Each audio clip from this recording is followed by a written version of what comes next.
Well, it's been yet another choppy session on Dalal Street, and major indices have ended on a mixed note with 2 days to go for the budget. It looks like there are quite a few push and pull factors at play. Sensex and Nifty closed in the red, but with minor losses. Bank Nifty was the top index gainer today, led by ICICI Bank. The index closed with gains of nearly 1%. Mid-caps continued to see buying today as well. The index ended with gains of a little over 50 basis points. But let's talk about corporate earnings. Now, Bajaj Auto came out with its third quarter numbers today, and it was a disappointing performance from the two-wheeler giant, with margins falling to around 15%, well below estimates. Its revenue, meanwhile, came in line with estimates. Profit was a beat.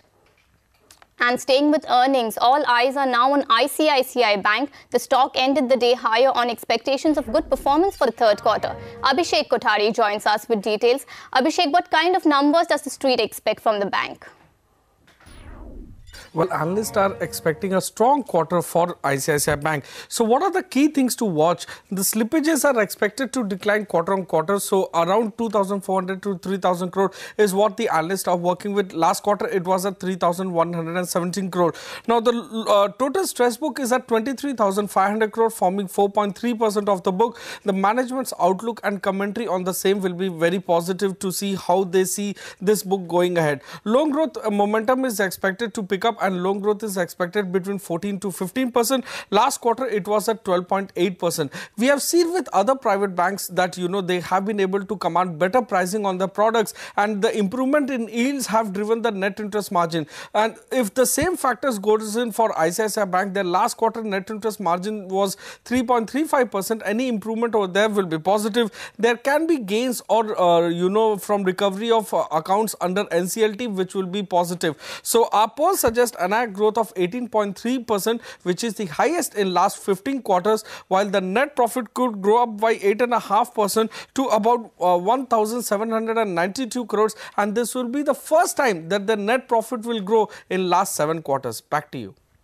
Thanks, Abhishek, for getting us those details. Let's get you the other headline from ICICI Bank. The panel headed by former Supreme Court Judge BN Srikrishna has submitted the probe report in the Videocon loan case, and the bank's board is believed to have already discussed the report at its meeting today. Remember, the lender had set up the panel under Justice BN Srikrishna in May 2018 for an independent inquiry into the allegations levelled against the bank's former MD and CEO Chanda Kocchar. Ritu Singh is here with the details. Ritu. Well, close to 8 months after ICICI Bank constituted that internal committee or a panel headed by Justice BN Srikrishna to probe into the allegations that have been made against its former MD and CEO Chanda Kocchar on, a quid pro quo in her granting of loans to the Videocon group. Now we understand that Justice BN Srikrishna's panel has submitted that report, and it has been tabled at the bank's board meeting that is being held today. We do understand that the board will be studying it, and the bank is expected to make some sort of a statement, on this report soon. It's not very clear if this report will immediately be made public, but nonetheless, it's going to be important. And of course, the fact that CBI has already filed an FIR in the matter could likely have influenced the Justice BN Srikrishna report as well. Do remember, Chanda Kocchar has already resigned as the MD and CEO as of October last year, even before, the contents of these reports were made public. CBI, in the meantime, has filed that FIR, and it has named Chanda Kocchar, Deepak Kochhar, as well as Videocon's Venu Gopal in that FIR, and also it is separately going to question other former ICICI Bank executives that were related in granting of these loans. However, it has not named them specifically in the probe, so it will be an important report to watch out for, and hopefully we'll hear something from the bank very soon. Ritu, many thanks for bringing us up to speed with those developments. And speaking of allegations, Dewan Housing Finance is taking Cobra Post to the court. This after the investigative web portal alleged that the company's promoters siphoned off 31,000 crore rupees via shell companies. The company's stock continued to fall in today's session as well, closing over 4% lower. This compelled the housing finance company to clarify its position through a conference call. The DHFL management said that the allegations against the company are malicious, and the company is taking legal measures to examine the complaint. It has also termed the complainant's motive as a conspiracy to destabilize the company. DHFL went on to add that the company is making no contribution to any political party or a subsidiary. Let's listen in to some of the key takeaways from the conference call. As a core investment company, which is regulated by the Reserve Bank of India, having got its approval for overseas direct investment, to be made abroad. We have remitted close to 100 million pounds, right, for making investments in financial assets, which has been duly disclosed at all points in time, including the balance sheet. And it is not even DHFL. Now, this was done at the WGC level, Bajaj Global Capital level, which is the holding company of the company. So, to say that there are shell companies where more than 5,000 crores of money has been sent abroad, is itself, wrong. It's itself malicious, and clearly has been done to malign the company's image in the public. This is not a whistleblower. This is a frivolous complaint which has been filed and which has been taken note of. And yes, the matter stands sub judice, for which the company is taking all remedial legal measures to address. There is no political contribution made by DHFL or any of its associates, subsidiaries, etc. Okay, so yes, I would like to vehemently deny that, because this is a direct allegation on the promoters of the company. This is a direct allegation on DHFL, right? Which obviously we will take it to its logical conclusion in the court of law.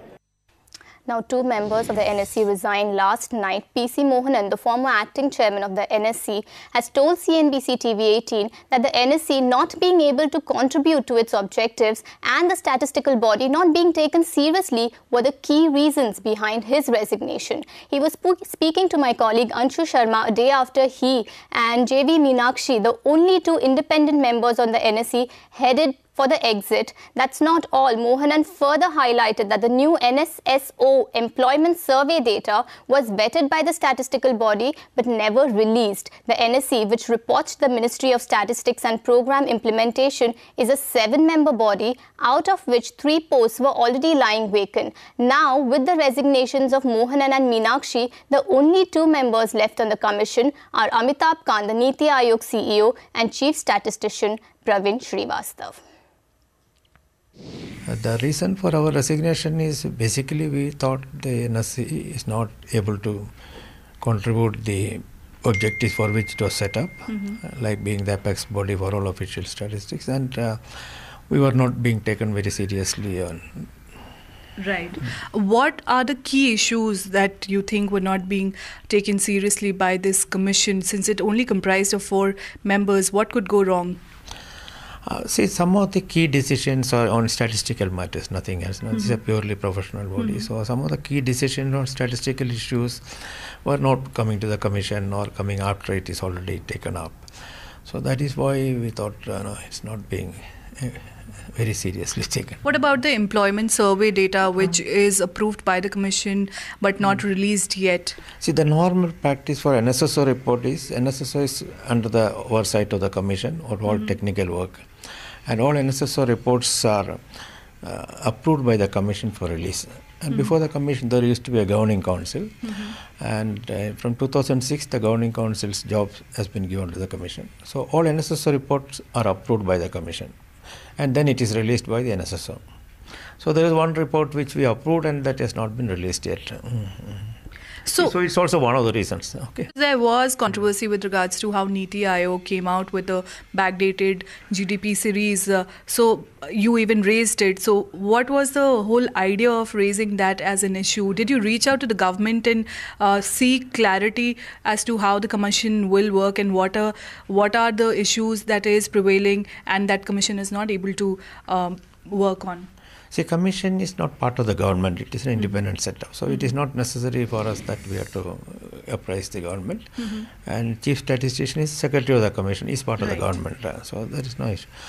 And what we did not like is the involvement of Niti Aayog in the GDP release, and not as such the figures or methodology or anything like that. And this that is what we said. Meanwhile, the Ministry of Statistics and Program Implementation has clarified that the two members who resigned from the NSE did not raise their concerns with regard to the functioning of the Commission in the last few months at least. The Ministry in a statement said, and I quote, "The members had expressed certain concerns on the functioning of the Commission, including the release of the Labour Force Survey results and the back series of GDP. These concerns were not expressed by the members in any of the meetings of the Commission in the last few months." End quote. That's not all. The Ministry of Statistics and Program Implementation also clarified on the unreleased jobs report. Their statement read, and I quote again, "NSSO is processing the quarterly data for the period July 2017 to December 2018 and the report will be released thereafter. Keeping in view India's strong demographic dividend and around 93% of the informal workforce, it's important to improve measures of employment through administrative statistics and complemented by periodic surveys." End quote.